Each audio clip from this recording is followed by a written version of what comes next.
It's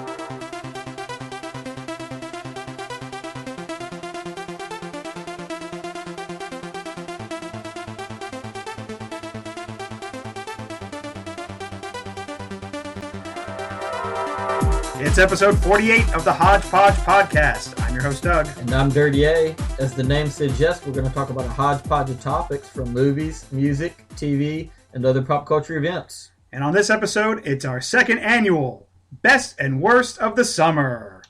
Gotta look forward to that. You can reach us at the Hodgepodge Podcast at gmail.com or over on our website, thehodgepodgepodcast.com, or look us up on iTunes and YouTube and subscribe. And as we just mentioned in the intro, the Hodgepodge Podcast is 1 year old. Whoa! Yay! Where's the cake? I didn't have any cake. Balloons? No. All right, then. All right. We first recorded our first episode last Labor Day weekend, and now it's Labor Day weekend again. And it's episode 48, so we almost got an episode a week. It's very fitting because it's very laborious working with you. You don't do any of the editing. This is the show. This is a drug that gives worms to ex-girlfriends. So as we did last year for our first episode, we're going to give you our best and worst of the summer. Where we tell you what to watch and not watch of movies that have already come and gone. We'll tell you what to not get on DVD and what you should go get on DVD. That's right. That's what's happening. And as we did last year, we'll go with our worst first, and then we'll end on a high note and do the best ofs. Hopefully, it'll be a little bit more varied than it was last year, where we had 6 slots between the two of us, and we only ended up coming up with 4 movies. When a movie's good, a movie's good. That's true. But last year, I would say a lot of the blockbusters were kind of middling. Yeah. Like Man of Steel, liked Man of Steel, but it wasn't great. Yeah. The Wolverine was great until the last 15 minutes. Yeah. Iron Man 3 was, No, I didn't know. It was not even, it was... So, it was... Right. A lot of the big movies didn't really do that well last year. But this year, there were a slew of really good movies this summer. And but an equal number of stinkers. And we'll get started there with our worst of the summer. Take it away. All right. So my pick for the third worst of the summer is the epic Transformers Age of Extinction. I'm like we've called it Transformers so many times. I'm like, is that the title? It does. Is that the subtitle? It does have a subtitle, and it might as well be called Piece of Shit. Big piece of blockbuster shit. Because, and anyone who knows anything about me knows that, this is definitely, there is definitely more subjectivity in this than maybe some, even though every review is subjective. But I didn't like any of them. Didn't even see the last one. Yeah. And this one was just, from soup to nuts, just really bad. From the plot to the acting to, motivations for characters to the robots. Just everything about this was a horrible mess. And so that is why it's my third pick. Thank you, Mr. Bay. It was terrible. Yeah. In the beginning, like we mentioned when we did it on the podcast, in the beginning, I was like, hey, this actually isn't completely terrible. And then it just became completely terrible. Basically, as soon as Mark Wahlberg's character showed up, you're just like, why is he in this movie? There was no reason for him to be in this movie. To scold his daughter. Yeah, right? Someone had to do it. And it's hilarious because then we saw, even though Michael Bay didn't direct it, we saw later in the summer, we saw the Teenage Mutant Ninja Turtles, which he produced. And the parallels are like so similar, where you have the title characters are barely in the movie, and you focus on this human character who, April O'Neil, I would say, is more important to the Turtles world than anybody that they put in the Transformers movie. But again, the movie should be about the Ninja Turtles, just as this movie should have been about the Transformers. Absolutely. Just like any of the Transformers movies. Yeah. Actually, now, to be fair to Michael Bay, you got a winning formula. Mm-hmm. The audience goes and sees it, and most of them love it. Why switch it up? But it doesn't make it a good movie. Right.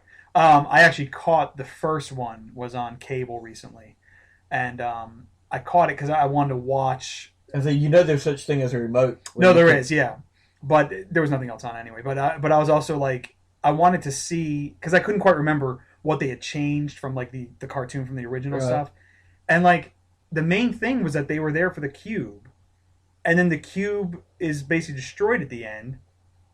Why did they leave? well, you're led to believe because they couldn't. That's right. But you find out in this one, well, there's at least one that can leave whenever he wants.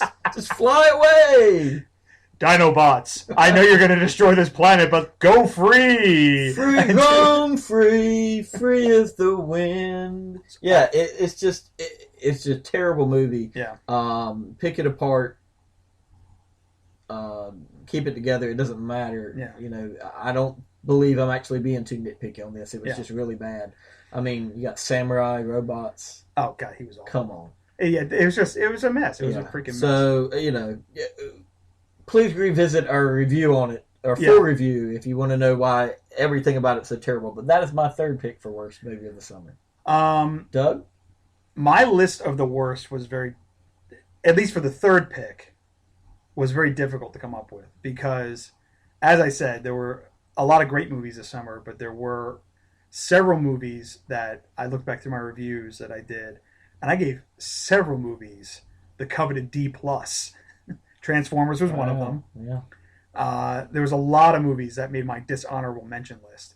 But when I picked the third worst of movie, I had to go with something that had a lot of potential. It's something that should have been great. And the filmmakers just fucked it up. And it was awful. And I'm talking about Amazing Spider-Man 2. Yes, you are. That movie was a big fat turd. Fuck you, Mark Webb. It's not just his fault. I know, it's not his fault. Orsi and Kurtzman. Orsi, yeah, well, you almost have to give him a pass because everything he does is bad. I guess. But it's just like, you know, it was just terrible. It was just... Yeah, it was... It was like the worst elements of Joel Schumacher's Batman movies. And it's a shame because there were some good things in it that they could have salvaged to make a good movie. And that's why I made it. That's why I picked it, because it could have been good. And they just completely fucked it up. You hit the nail on the head. That's exactly what it felt like. A Schumacher make of Spider-Man. It was bad. The story was bad. The villains were bad.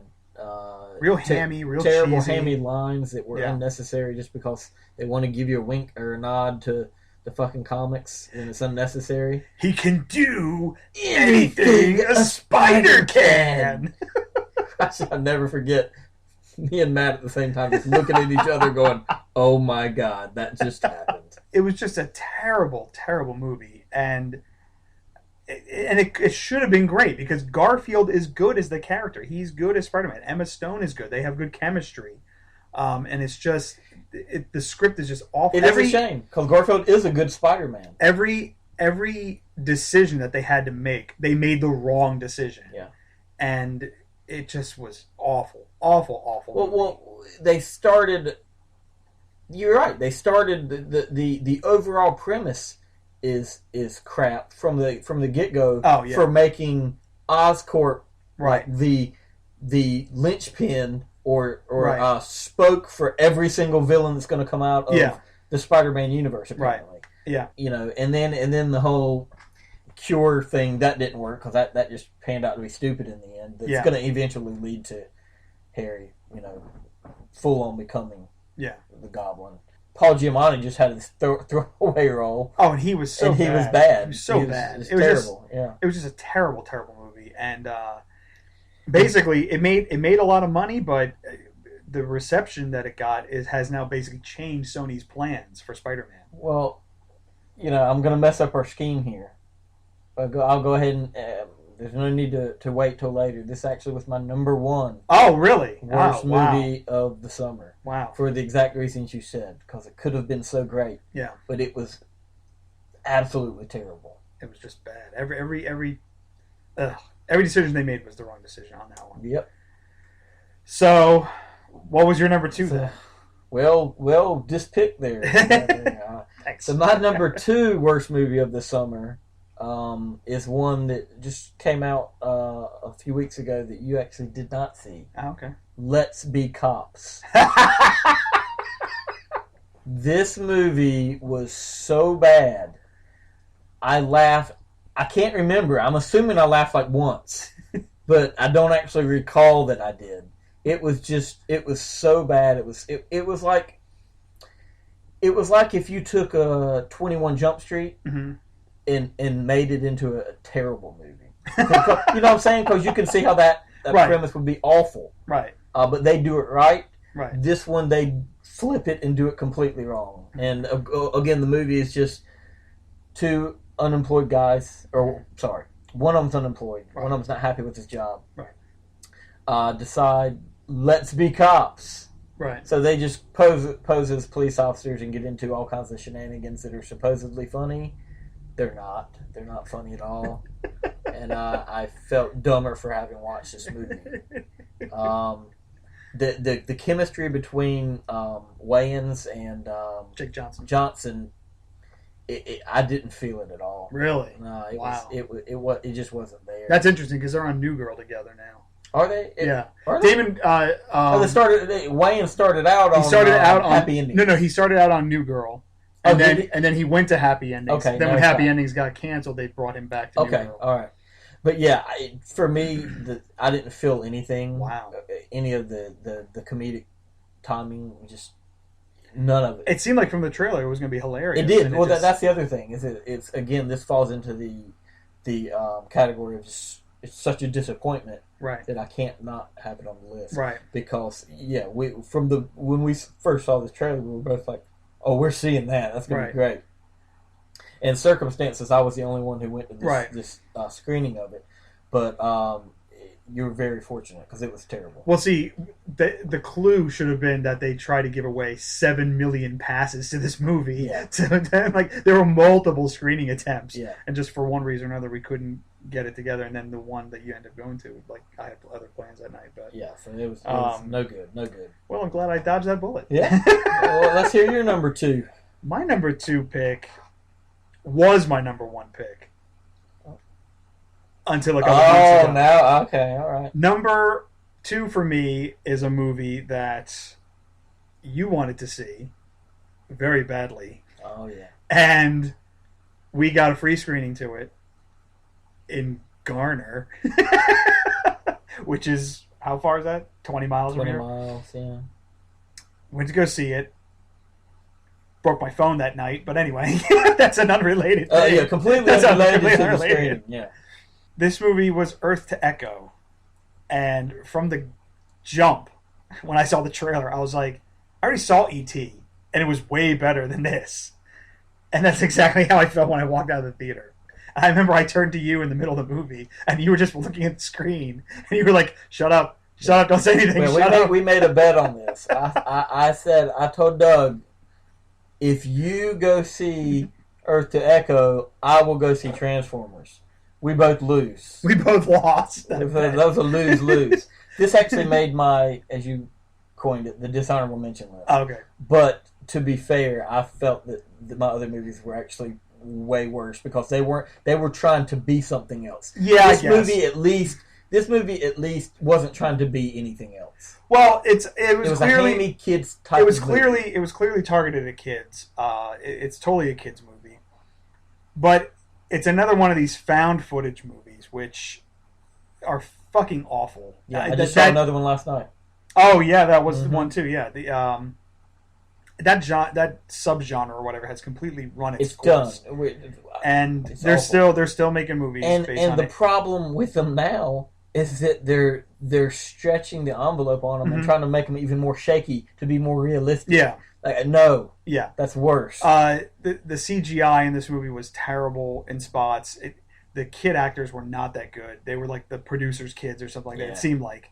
And it was basically a knockoff E.T. And the most egregious thing that was wrong with this movie was that the script just did not tell a story. It was just them. It was just the actors just vomiting exposition at the camera the whole time, telling you what was happening. Which is, I think, another inherent problem with the found footage POV type of movies. They tend to use that a lot. A lot of them do. Yeah. Now, there are ones that are done very well, like Chronicle, of course, which it's just a bird's eye view. But of course, Chronicle stretched it to the breaking point because then you had to find a place to put a camera in every single situation that they were in.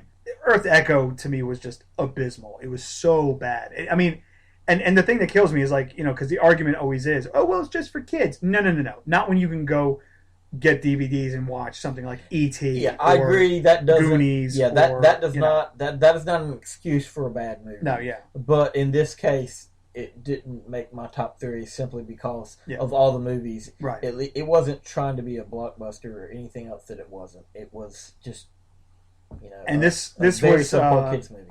This was put out by Relativity Media. Who bought it? Who bought it from Disney? Yeah. That's right. This one's Disney's fault. Yeah. And they probably watched it. Although, to be fair, it seems that they decided that it was a bad movie, too. Yeah, they were like we got to get rid of this turd. Let's find someone to give this to. Yeah. And, so it was just... Earth to Echo was abysmal. And it was my number 1 pick. Yeah. Well, we've already heard my number 1. Your number 1 was Amazing Spider-Man. My number 1 pick is also a movie that you did not get to see. Oh, because I forget what you were doing that night, but Earth to Echo was solidly my number 1 until I saw this movie. And that movie is Sex Tape with Jason Segel and Cameron Diaz. This movie was the biggest piece of shit I've ever seen. It was so unfunny. Our friend and I were there. We were saying throughout the whole movie, let's leave. Let's fucking leave. Let's just fucking get up and walk out and leave. It was so bad. I can't even go into how bad it is. The jokes just were not that funny. To me, at least. I mean, we have another friend who was like, oh, that movie was hilarious. Yeah. No. A couple of our friends were like, it's not that bad. I'm on the fence. I haven't seen it, but I don't know. It was terrible. The premise itself is good enough for maybe like a Saturday Night Live sketch. Maybe a sitcom. It's not enough to sustain a full-length feature. It seemed like at times that Jason Segel and Cameron Diaz were in 2 completely different movies. Yeah. And I didn't feel... I know they were in Bad Teacher together. I didn't feel that they had any chemistry at all together in this movie. It was... And then, of course, they lured people in with the quote-unquote promise that you were going to get to see Cameron Diaz naked. You don't. Well, of course you don't. You don't get to see her naked. I wouldn't have assumed you did. But it was just... It's sad. That's sad, too, because Segel was such a talented writer. Yeah, and he had a hand in it, and I think maybe he polished the script, because I don't think it's his script, but still, it's a real blemish. The only thing that good happened to him is that he got into shape, I guess, for this movie. And that's all he can really take from it, because this movie was a piece of crap. Well, I'm glad I missed it. Oh, God, it was awful. So Sex Tape is, for me... As of right now, is not just the worst of the summer; it's the worst of the year. Wow! I gave this movie an F. Wow! I laughed a couple times, but it was so terrible that I was like, no, this movie worse than Hangover 3.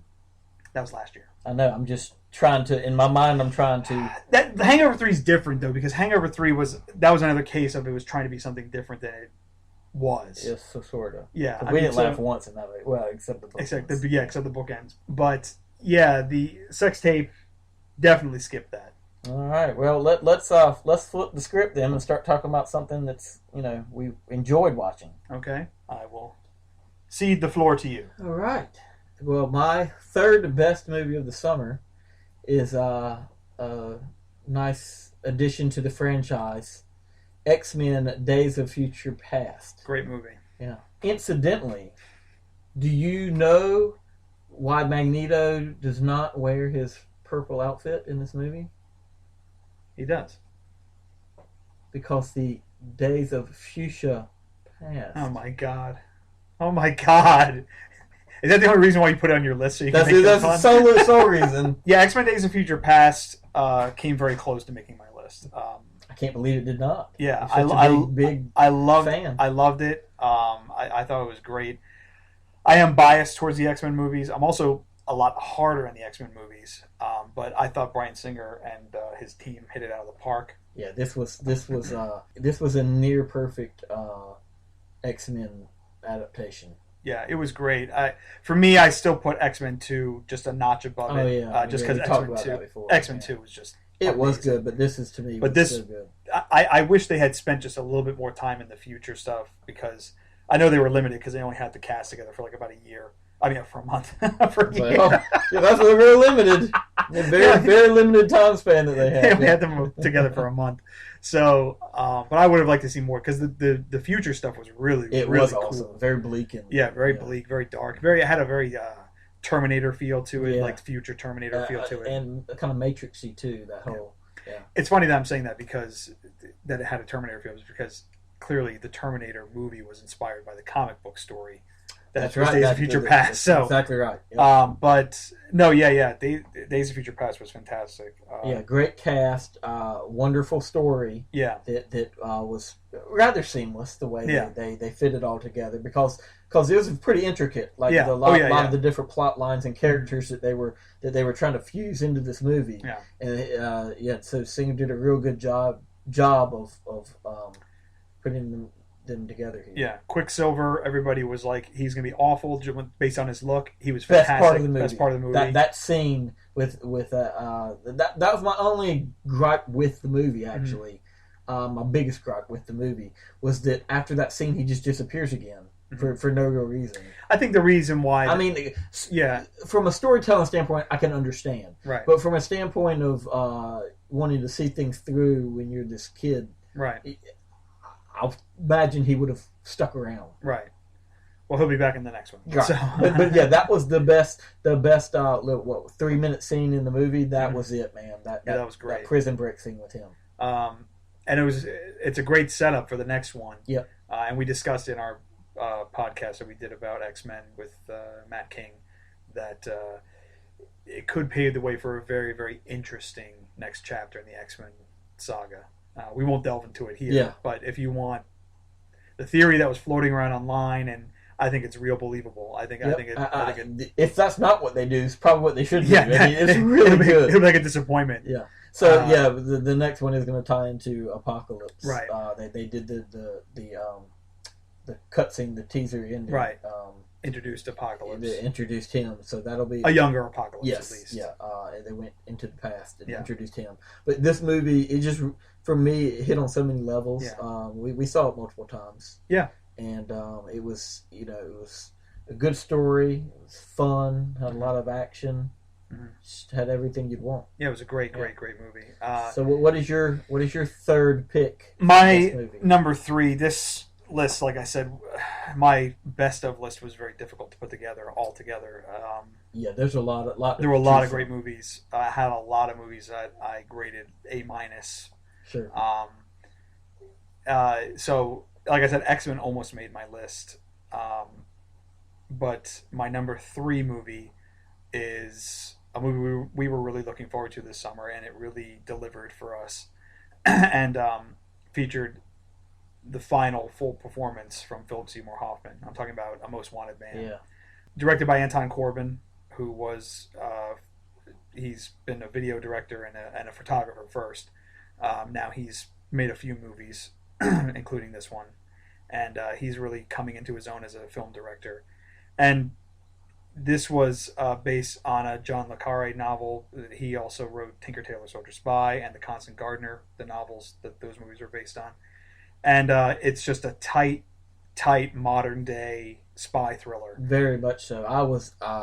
It was really grueling for me picking like this just like X-Men for you. This just hanging on just fell out of the of my top 3, and the only reason was the funness factor. Right. This is a very serious movie. Yeah. Not to detract from how great it is. And I would say all my movies in my list, to give you a little preview, are all serious movies. Yeah. This movie, what made me so angry about it is not just because we lost Hoffman as a talent, but I'm pretty sure John le Carré didn't do any more novels with his character Gunther Bachmann, but they could have easily written a great script to do another movie with him, because his character was so great too. For sure, yeah. He was so such great. A dry wit. Yes, Hoffman. I get choked up thinking about it, because you're right. We lost such a talent. Yeah. I mean, it's just ridiculously amazing how talented that man was. Yeah, had so many facets to any character he played. Yeah. But this story though, you're right. It's so good, so intricate.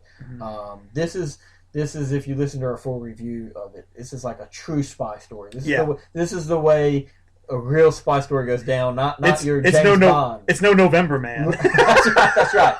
That's right. This isn't your hammed up James Bond type of spy. Right. This is a real spy story, like you mentioned, reference Tinker Tailor Soldier Spy. Right.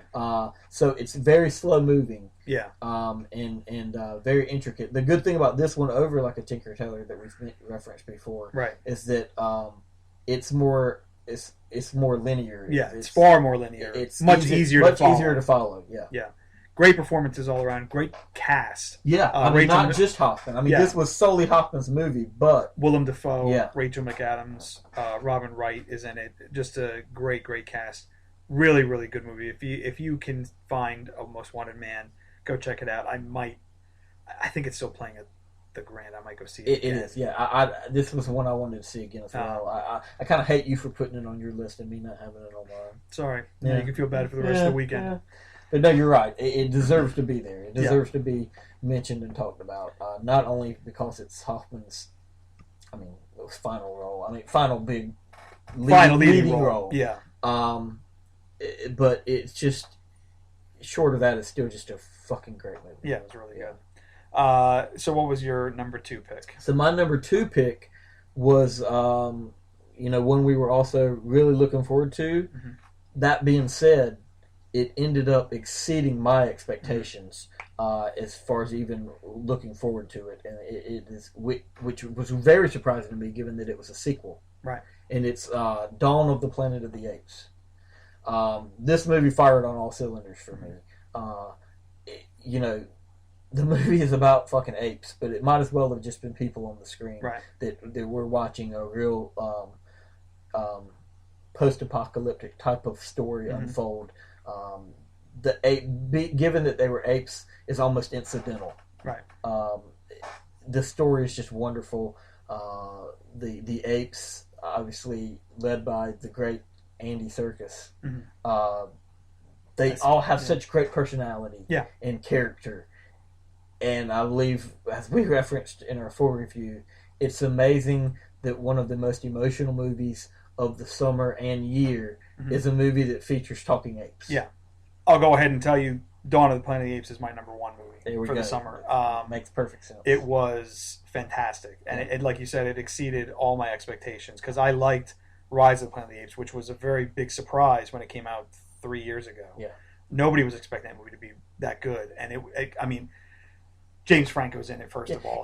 And he takes a lot of bad rap, but so the people were like, "Oh, James Franco's monkey movie," and it was mostly reviewed positive. But there was still some backlash towards it, I guess you'd say, probably because of Franco. Yeah, and but Dawn of the Planet of the Apes was just incredible. Yeah, as much as I liked the Rise of the Planet of the Apes, this is leaps and bounds. Oh, it's so good, and it's great because the humans and the apes are basically pulled into a war. They don't. It's not like the evil humans and the evil apes. It's not like that. There's not some sinister plot by someone who's just sitting, putting his hands together, going, "I'm going to do this." Yeah, it's all about survival, and it's all about living in this new world. You understand the characterization and the reasons on both sides of what's going on here, and you feel for both sides. Yeah, you do. And like you said, it is for me, it was the most emotional movie of the year. I'm pretty sure the Oscars are still going with 10 movies for the Best Picture. I fully expect this to pick up a Best Picture nomination. No reason why this should not be nominated. It is incredible. For everything. Yeah. The technical aspects of this movie, when you come down to the apes and the CGI, it's flawless. Absolutely flawless. But again, aside from that, the story is just wonderful. Yeah. It is a true, one of the best post-apocalyptic type movies that's ever been made. Yeah, it's fantastic. And Andy Serkis, he won't, but he deserves to be considered for Best Actor. He is he is it's sad. incredible. It's sad this day and age that That doesn't. But it's the same. I mean, kind of get it, but it's the same thing as like if you look at like the Emmys. How come the people who do The Simpsons are never considered to be like best actors? It's like they've been doing it for 25 years. You're absolutely right, but I will say this: Andy Serkis takes it to the next. Oh no, yeah, totally. That's not animation, right? He is the fucking ape. Right. Just because you're looking at an ape, guess what? That's Andy Serkis on screen doing. Yeah, I'm just saying it's like there's different forms of acting. You don't have to be sitting in front of a live studio audience to be considered good. But yeah, Dawn of the Planet of the Apes was my number one movie this summer. Yeah, if you haven't seen that movie, you need to see that damn movie. It's really really good. So my number two movie was actually a movie we saw that same weekend as Dawn of the Planet of the Apes. Oh yes. And this is a movie that I picked. Like I said, I went with mainly serious fare. This movie was deadly serious. It was very very dark. Very very dark, but a great. Very novel. It was based on a graphic novel, but it's a very novel science fiction story. And I'm talking about Snowpiercer, which was another movie that we were really, really looking forward to this summer. Fantastic. And stars Chris Evans.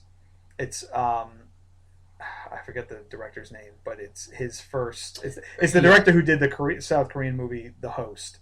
I can't remember. I can't remember his name off the top of my head, but this was his first. Bong, I believe, is his last name. I believe his name is Bong. This is his first English-speaking movie. It has a fantastic cast. Yeah. Chris Evans, Tilda Swinton, Octavia Spencer's in it. Jamie, I want to say Kennedy, but I know it's not that. That's not right. Jamie Bell. Oh, right, Jamie Bell and John Hurt. Yeah, John Hurt's in it, and someone else who we will not reveal. It's not really a spoiler. It's not really a spoiler. He's on the movie poster, but But still, yeah. This movie is very good. Fantastic movie. The end is very ambiguous, which one of our friends was like, "It's gonna be," but I'm like, "No, I think it works. I thought the ending worked." I'm torn with the ending. I'm torn between you and our friend because I fully agree with him, and it's like. They've still got nowhere to go. They're dead. Right. There's I don't foresee how they're going to be able to restart the human race where they're kind of thing where they're going. Right. That's not really what they're going after. But anyway, but it still works in the movie because that's their goal. It's just to get off the train. Yeah. The plot of the movie is basically that there's been another ice age due to human fuckery. And they create in order to stop global warming. Yeah, they bring about another ice age, and the remainder. Great word. The remainder of humanity is on a train called the Snowpiercer, which does a circuit around the world basically, and the train has been divided into a strict caste system where the haves are in the front, the have-nots are in the back, and it's really, as one character points out, it's a prison. He's like, we're all on a prison because there's nowhere to go. But it's an ingenious prison. Yeah. Because only one group really knows they're in prison. Everyone else is living it up. Exactly. The train is so cool. It's really really cool. Yeah. And it's just a very, like I said, even though the ending is very ambiguous and stuff like that, it's just a very very stylish movie. Very very cool. Very well thought out. Yes, there's some stuff in it that is completely unbelievable, but it's a sci-fi movie that happens in all science fiction. You gotta, what was it? Willful suspension of disbelief. Right, it's exactly. A movie. You got to, especially in sci-fi movies. There's things you've got to just. It's not even about forgiving that. It's just accepting. And the story was dark enough as it was, but then when you get to the last 20 or 30 minutes, it gets real dark. Yeah. And it's just very good. Chris Evans gives one of his greatest performances I've ever seen, and he was great in Captain America 2 this year as well. And keep in mind, folks, the reason why Captain America 2 is not on either of our lists is because that technically came out in the spring. That was an April movie. That was an April movie. It technically came out in the spring. Because Captain America America to see that on our best of the year. Yes, for sure. Likely. For sure.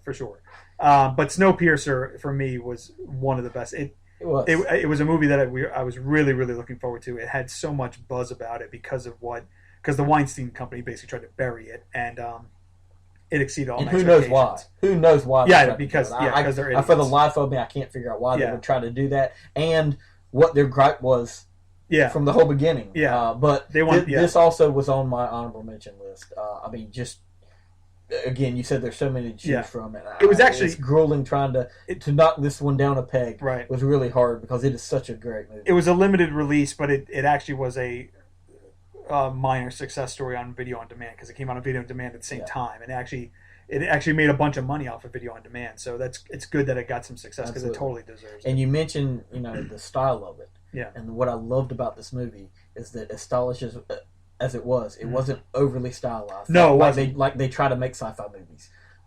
It was, or also Korean movies for that matter. Yeah, Korean movies in general. It was perfect. Which actually I kind of like that in the tone of Korean movies. But yeah, it was on the spot. It was a perfect merging. I felt of the two styles. It was between American and Korean movies. And what was the story? It's actually French. You said. Yeah, the graphic novel was French. Yeah. So it's just the graphic novel, wonderful culmination of all these. From my understanding, the graphic novel is actually much different.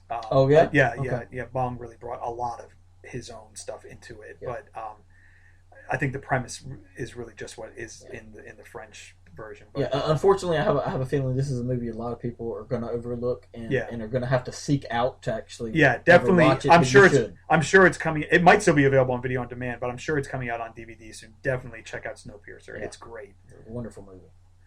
So now we already discussed my number one, which is Dawn of the Planet of the Apes. And I have a very good idea what your number one. So now let's discuss the real number one movie of the summer.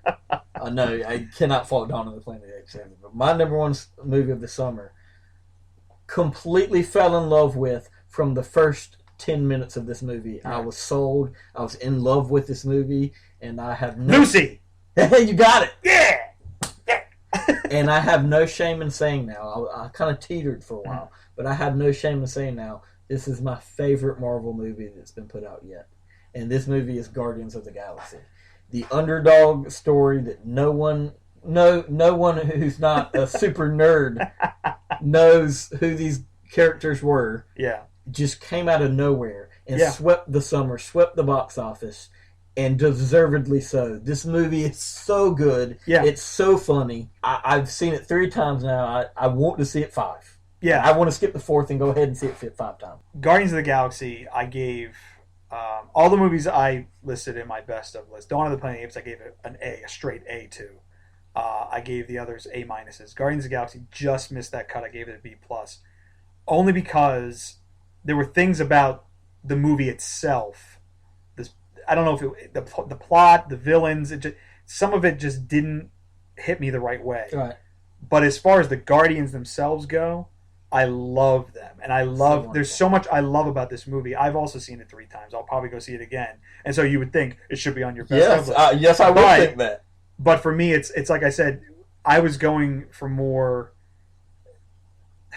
For me, Guardians of the Galaxy is a great movie, and I was going more in the direction of quote unquote films. I think you're right. You're right. You're right. You took it to where I went the opposite direction. Right. I factor in heavily the super entertainment value, the funness of a movie, and I fully, and it is. I mean, and it is the most fun movie of the summer. And it really is. And I fully admit that that's solely why a movie like A Most Wanted Man didn't make my list. Right. As far as a film goes, it's wonderful and should definitely be at the top of anyone's list. Right. But it's not necessarily a fun movie to go see. and for me, Guardians has all these other points, and then on top of that, it's super fun. Yeah, Guardians of the Galaxy. Yeah, to me, it's like I said when we talked about it with Matt. I liked it a lot, and parts of it I love. It's just that to me, it just felt. It felt a lot like Avengers, really, because the team is coming together. So it felt a lot like Avengers, and it was a kind of like a. I'm looking more forward to the sequel than I. Me too. Of the story of this one, but at the same time, Rocket and Groot. I loved Rocket and Groot. I liked Peter Quill a lot. Loved Drax. Liked Gamora. Soundtrack. The soundtrack's good. The awesome mix. I liked John C. Reilly in it. He was funny. There was a ton about this movie that I loved, but there's just something, I don't know what it is about it. Just missing some. It just didn't hit me the right way. Fine. And maybe maybe an over reliance on humor, maybe too much in the movie. I felt like they tried to in some parts they pushed it a little too hard. That's fair. But I would disagree with you, but it's a fair point. And I think that's just maybe just a notch below like where you had it. But it's a great movie, and we just found out just I guess last week that it domestically at least it is now going to be the #1 movie of the summer. Yep, and it's 500 million, and I believe it's closing in on Captain America for the #1 movie box office of the year. It likely will, which I'm sure will hit that, which I'm sure will be shattered by Hunger Games or something. That's true. That's true too, sadly. But but Guardians of the Galaxy is a great pick. It's a lot of fun. It's a ton of fun. But I know you say that maybe it was overly humorous, but I mean that's what it was made to do. James Gunn knew what he was doing. It's like I said. It's just. I know it's supposed to be funny and all that stuff. It's just that some of the jokes they did just didn't hit me. Sure, the that's way. fair. It to me it's. I'm a super sci-fi nut, and the fact that this is finally taking place in fucking space, and the scenery they got so perfect, so right, the world was pretty cool. Yeah, it was awesome, and you can tell where this is going to tie into the overall Marvel universe and fit nicely in there. Yeah, and I can't wait to see these characters again. Oh yeah. Looking forward to it, but for me, that's why this was the #1 movie of the summer for me. Just popcorn eating fun. But on top of fun, it's just a well-made movie. Yeah, it's very well made. It's great flick. A lot of people were nervous about this one because nobody knew who they were, the characters, and it turns out, now basically what has happened now is that Marvel has essentially become Pixar in that, their brand just sells the movie. That's just like Pixar. That could come back to bite them later. And it could come back to bite them. The good thing that Marvel has going for it though is that they're in the background, their writers and the people that they've got behind the scenes that have mapped out this A to Z formula. Right. I have faith that they're not going to allow that to happen. They're not going to get sloppy. Right. But the way it's going, there's every possibility that they could just start floating on the name. Well, my belief, what happened to Pixar was, I think there's a pretty direct correlation. You can see where they from the moment that they actually became officially part of Disney. And then that's when the quality started to dip a little bit. You're absolutely right. But Marvel, although is owned by Disney, Disney is pretty hands off with Marvel. Marvel is completely autonomous. They are smart enough to say, you know what you're doing. Yeah. Do your thing. Yeah. Very smart business move. And quite honestly, Disney with Guardians of the Galaxy, and we talked about this, they were probably like, yeah, go make your little space movie. We're going to be over here making the new Star Wars movie. So. I give Disney credit for allowing this movie to be made. Yeah. It was definitely a risk. Yeah. That being said, you're absolutely right. They're like, oh, how about it? It's Marvel. We'll make some money just for the name alone.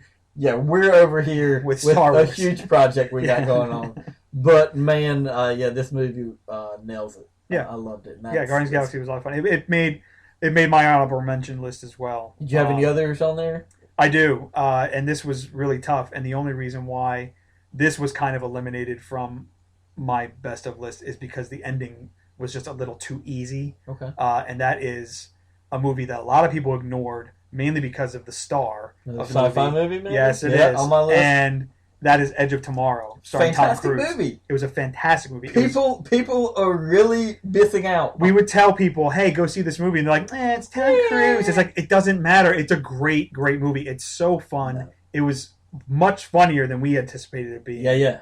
Emily Blunt is amazing in it. I was actually just reading an article. Tom Cruise is amazing. Tom Cruise is great in it. I was actually reading an article just a minute ago about Captain Marvel, Miss Marvel in the Marvel universe, and how they might try and introduce her into the Marvel movies and stuff like that. And of course, there's whisperings that maybe they might try and get Emily Blunt to play the character, which would be great. Right. I still like Katie Sackhoff personally, but Emily Blunt would be a fine substitute. Sure. Edge of Tomorrow was just a lot of fun, great movie. Like I said, the ending was just a little bit too easy for me. It really was the ultimate video game movie in that it depicted what it was like to live in a video game. Yeah, first-person shooter video game. This movie, it was funny. It was action-packed. It had the story with it.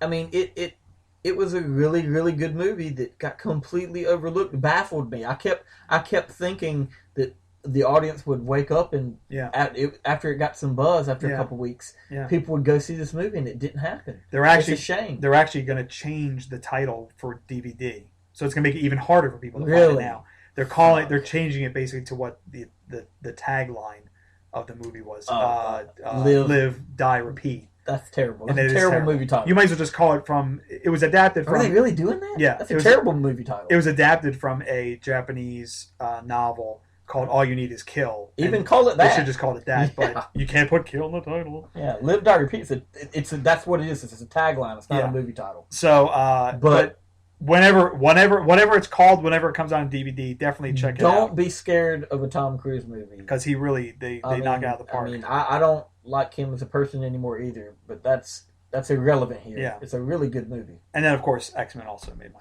X-Men. I had all the ones that we've already mentioned. I had another one that I knew it wasn't going to make my top 3, but I wanted to mention it as honorable mention anyway. Begin Again. Yes. Begin Again was a lot of fun. I really enjoyed that movie. I certainly didn't enjoy it enough. I never really fully entertained the fact of putting it in my top 3. Right. But wanted to mention it here because it was really a good movie. It's if you've seen Once, it's the same director, same type of storytelling. Right.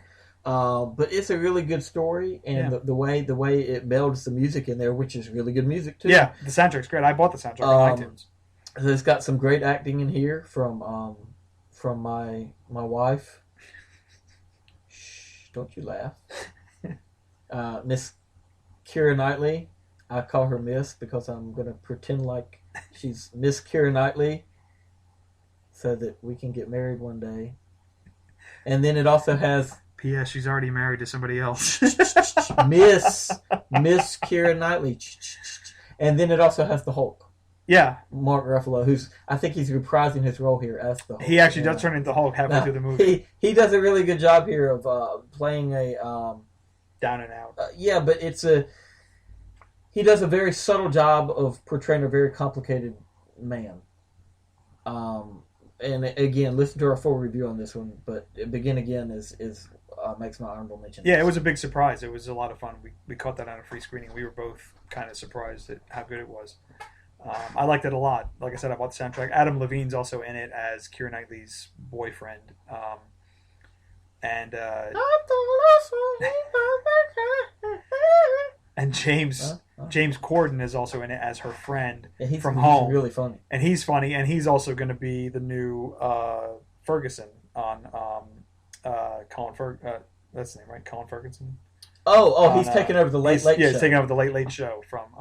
Craig Ferguson. Craig Ferguson. That's right. Yeah. Craig Ferguson. Okay. Why do I call him Colin? I don't know. But Craig Ferguson. They took over. He's taking over from him when he leaves in December. Okay, cool. Yeah, so those are our best ofs. Do you have any other for your dishonorable mentions? Oh, dishonorable mentions. Why, I'm glad that you mentioned that, sir. I do have some more dishonorable mention lists. Unfortunately, you've mentioned one of them already, Earth to Echo. Yeah, piece of shit. That was a piece of shit. Another one I just saw recently. I'm going to put The Giver. Oh yeah. Burn! Yeah. I'm going to put The Giver on my dishonorable mention list because I couldn't have disliked this movie more. Wow. Yeah. Jeff Bridges' dude-like attitude can't save this movie. It was awful. Man. Yeah, it was awful. Straight from the red carpet to the end of the movie. I disliked it. Every piece of this piece of shit. Wow. Yeah. I actually liked it a lot better than you did. I know you did. Yeah. But still, I think I gave it like a C something, C plus. No, I really didn't buy into any of it. Other movies that make my dishonorable mention, I already mentioned November Man with Pierce Brosnan. Yeah. You can check out my full review on that on the Hodgepodge Podcast. Kind of like you, The Giver. I certainly did not like the movie, but I thought it was better than you. Oh no! The acting was so wooden. Yeah. I mean, and the sad part is that it was a rated R movie. It's just didn't really need to be. And the violence quotient was pretty high. But it's basically what it felt like to me is that it's really the James Bond movie that Pierce Brosnan was dying to make. he wanted to make an R-rated James Bond movie, and they never would.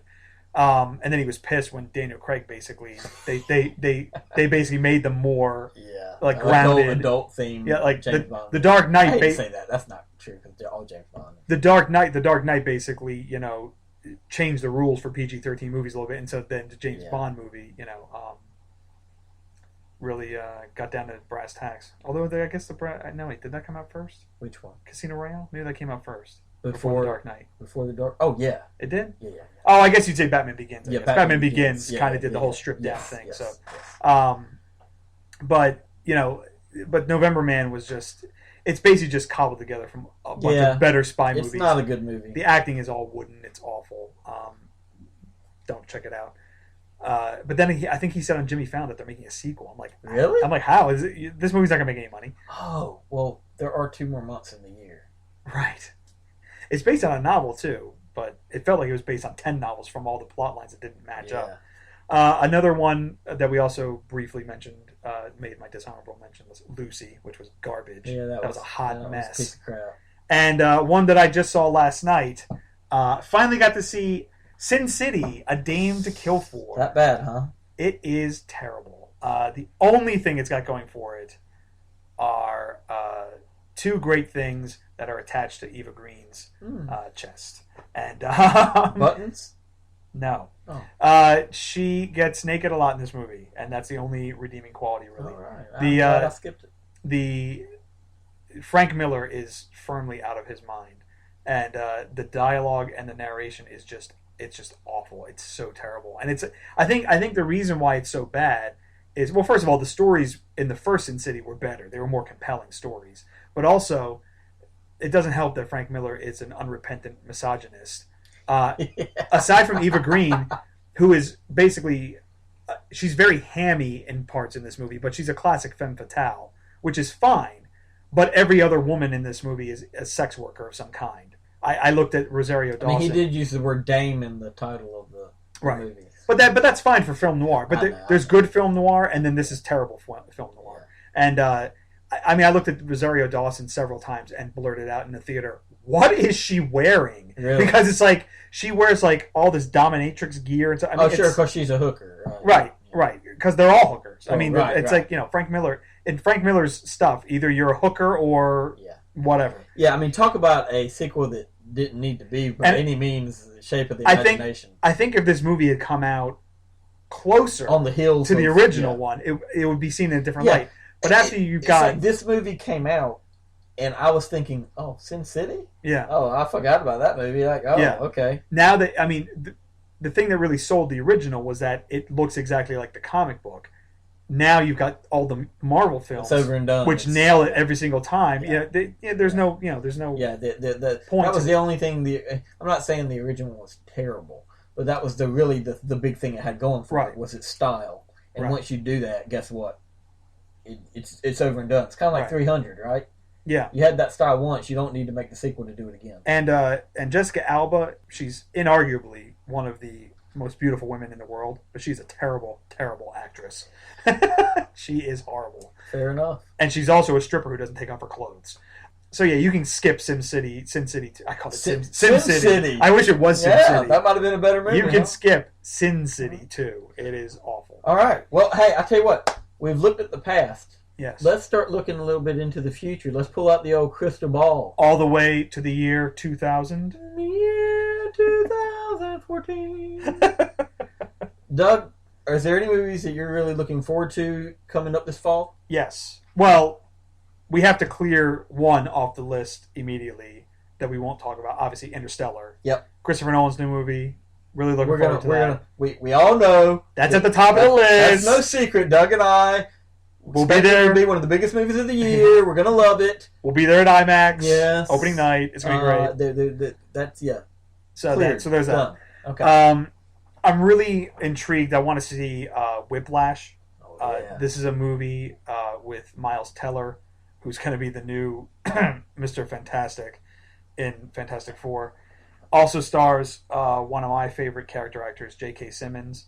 Yeah, he's finally getting to do something a little more leading here. Yeah, and he plays a very different character than we've seen him before. Folks, watch the trailer for this one. Yeah, Whiplash is basically the story. Miles Teller is a jazz drummer, and he goes to this exclusive.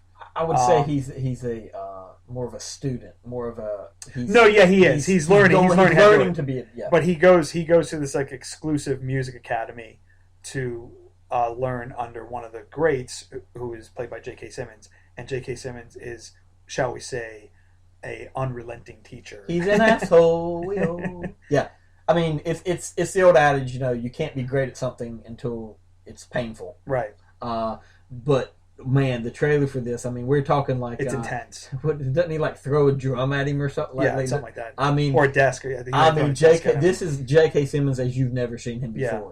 He will, he's always the funny guy off to the side. He's like a menacing. You watch the trailer. You're like, you just watched the 2-minute trailer. You're like, that guy's gonna get nominated for an Oscar. Yeah. I mean, he is fantastic. The trailer, the tone, the feel of the trailer, the way it made me feel, it gave me, for some reason, remnants of like a Requiem for a Dream type of feel, like a very dark underbelly type of movie of something that you really don't want to broach. The dark underbelly of jazz musicians. Yes. But yeah, you're right. This is going to be one to watch. Yeah, I can't wait to see that one. One that I'm really looking forward to. The trailer's been floating around for a while now. They've actually just kicked the second one out there. Oh, okay. It's Birdman. Yes. With Michael Keaton. And this movie... too. And Ed Norton. This movie looks so cool to me. The idea of it looks so cool to me. From the original trailer, I thought he actually was a superhero type of... No, he just plays him. But right. He plays him like a movie. From the second trailer, I finally picked up, no, you're right. He portrayed this character, Birdman, in the movies. Batman. Right, think of it as Batman, right? And wait, he is Batman. Was Batman. Yeah, he's the down and out actor, right? Who's trying to reprise his role. He's known only solely for this role. So basically, he's playing Adam West. Yeah. How about the bet to see? No, because Adam West has a job now. It's all Family Guy, sort of. Yeah. Anyway, this is going to be like the dark comedy. Is I believe what this will be billed as, and it's just Michael Keaton on screen again. Come on, love that guy. Can't wait to see him on screen. Last time I saw him, I think was it was RoboCop. Yeah. But even before that, I loved him in Clear History. Yes. He played a very great funny role in that movie. But he's always great on screen. Looking forward to this movie. I don't care what anyone says. I'm still very interested in the Beetlejuice project that they've got. Oh yeah, that's so. But yeah, so for Michael Keaton alone, this movie looks great. Right. Outside of that, the story just seems really interesting. Yeah. So, what else you got? Also looking forward to Bennett Miller, director Bennett Miller, who did Moneyball and Capote. His next film is called Foxcatcher, which is about. It's based on a true story. It's about catches foxes. It's about John DuPont, who's played by Steve Carell, and he basically finds a wrestler. He wants to win a gold medal in wrestling, and he finds a wrestler played by Channing Tatum.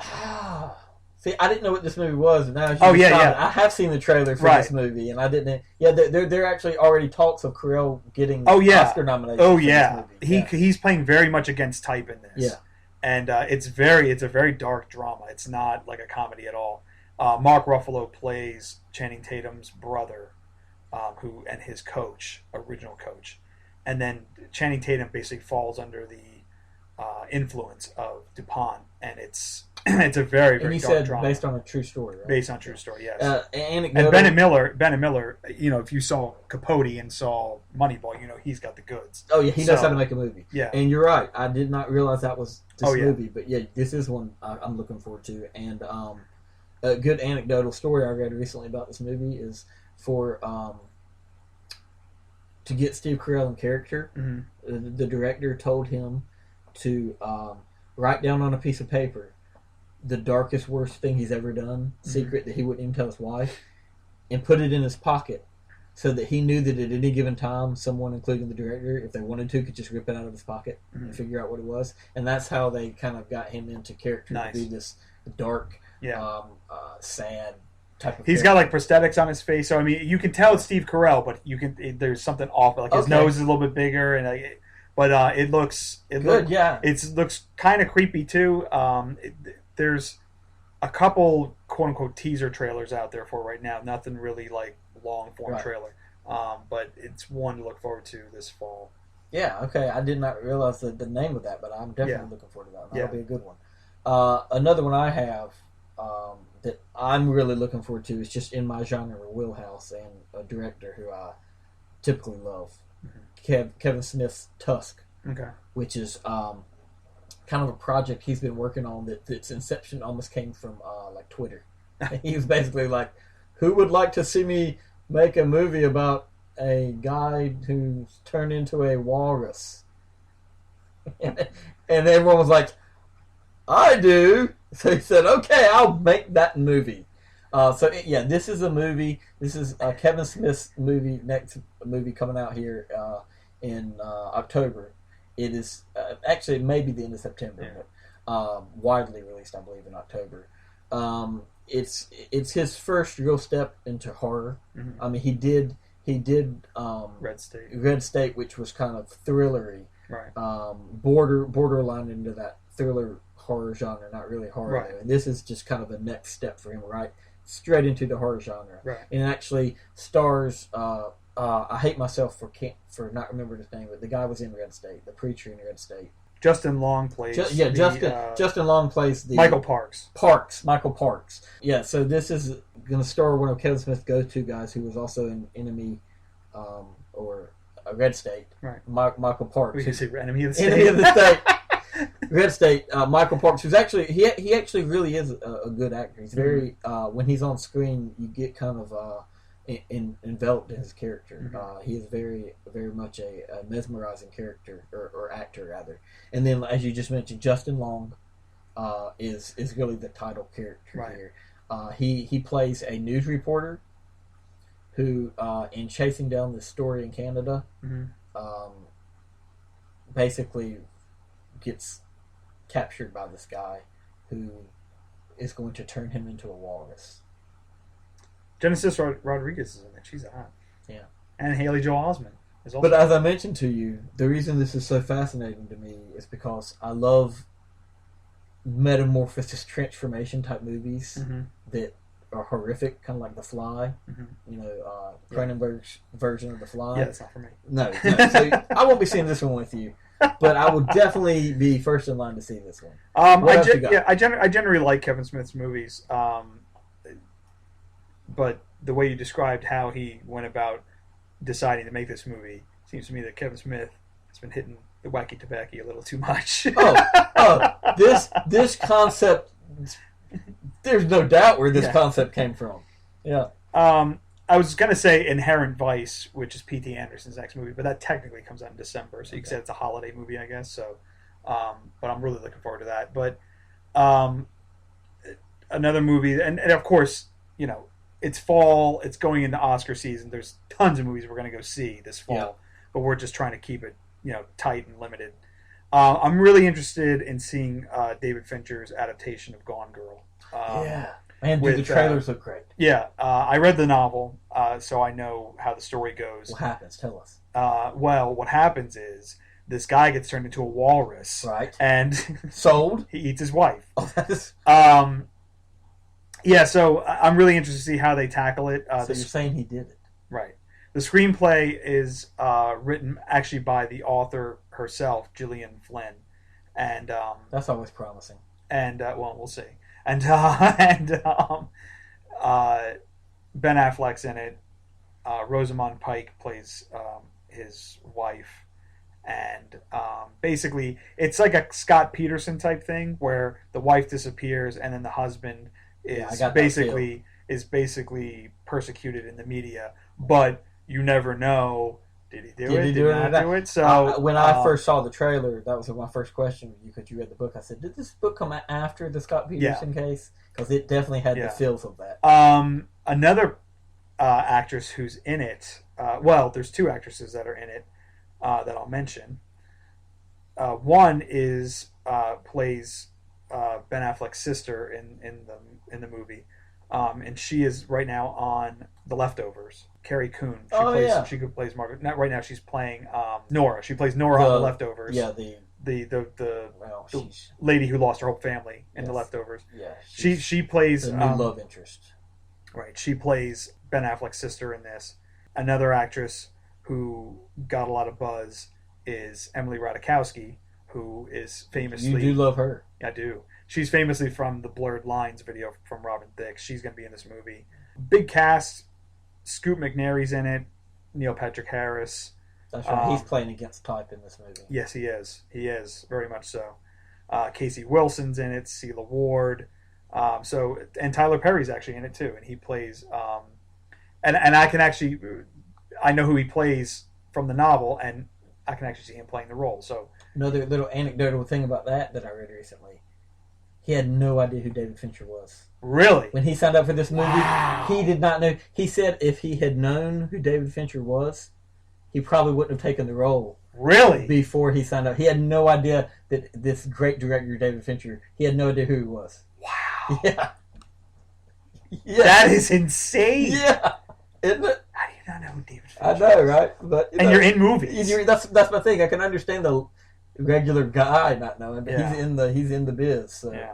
Anyway, I thought that was an interesting read when I read that. That's definitely one to look forward to. I think that's right now probably the hot one. Oh that's the one because that book was so massive. Yeah. I mean that's the one really getting pushed hard right now. That book was so massive that it was such a bestseller that'll be a big one. That's people are looking forward to. Yeah, and of course Fincher's last movie was The Girl with Dragon Tattoo, which was another big best-selling novel. Yep, the Americanized adaptation of it, which I like that actually better than the Swedish. It was I didn't. It was good, but it definitely disappointed at the box office a little bit. It did.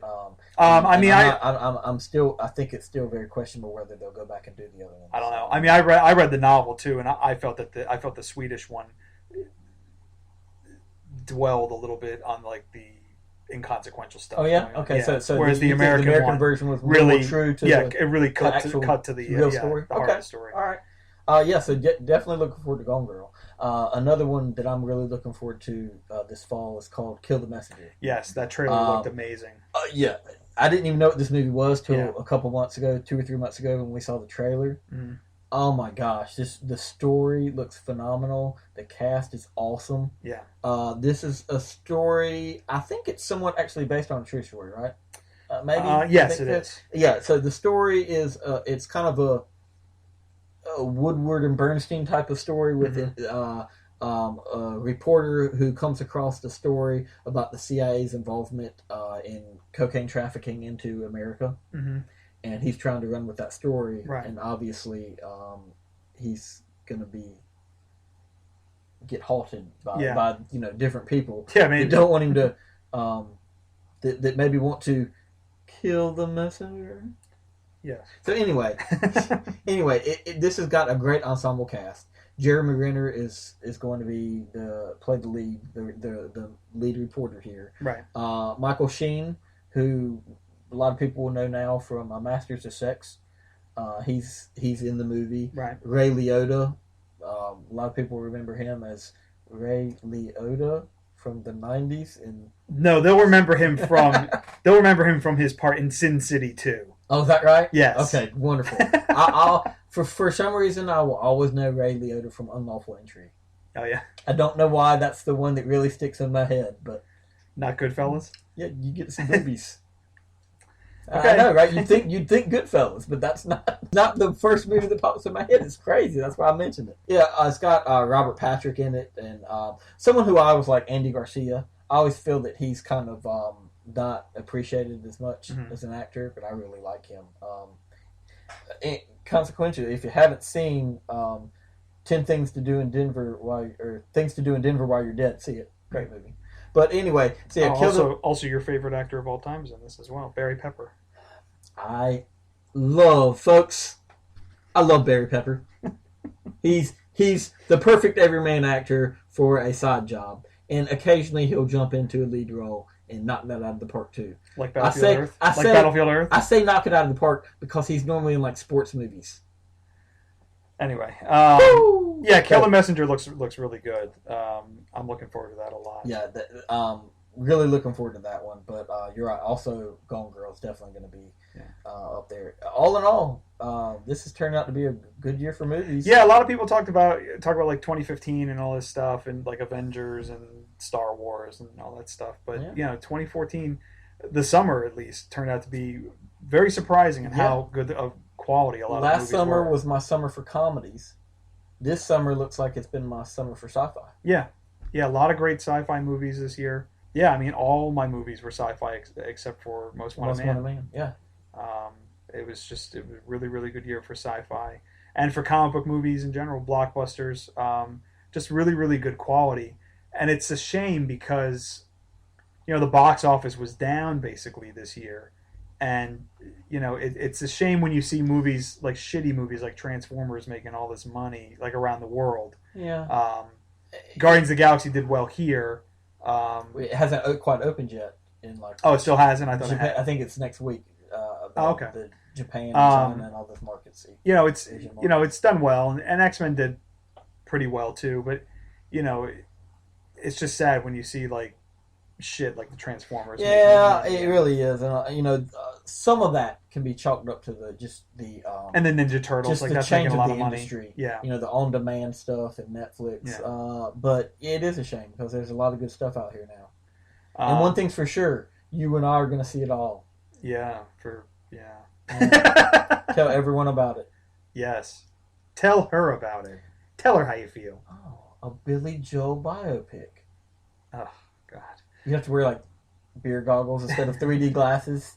You wear, like, beer goggles. And you run into trees. And have your daughters doing cocaine. Nice.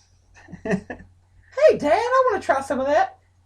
You don't want any part of this shit. Part of this shit. Wait, you do? Come on in here. Join me. And that'll do it for episode 48 of the Hodgepodge Podcast. It's been a good year. Yeah, great. Looking forward to another great year of the Hodgepodge Podcast going forward. It's been pleasurable working with you up until now, and look forward to many, many episodes to come, Douglas. We'll see. All right. Leave it at that. And we'll see you next time. Not sure what we'll be discussing next time. This weekend is it's the end of August and beginning of September is always a dicey time for movies. We are seeing, hopefully, we'll be seeing a screening of The Maze Runner. Next week. I got some passes for that. Hopefully, we'll be getting in. I'm actually not really looking forward to it, but it looks interesting. Yeah, but, I'm not saying I'm going to hate it. But our friend read the book and he watched the trailer. He's like, yeah, they already fucked this up. I was like, wow. Oh. But we are also tomorrow night going to see Ghostbusters 30th anniversary.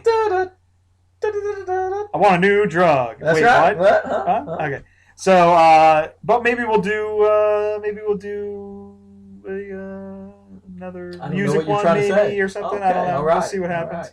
Right. But yeah, we will, or maybe perhaps a fall TV preview, maybe a summer TV wrap up. Perhaps sure, we'll see. Maybe. Sure. But yeah, we will see you next time on the Hodgepodge Podcast.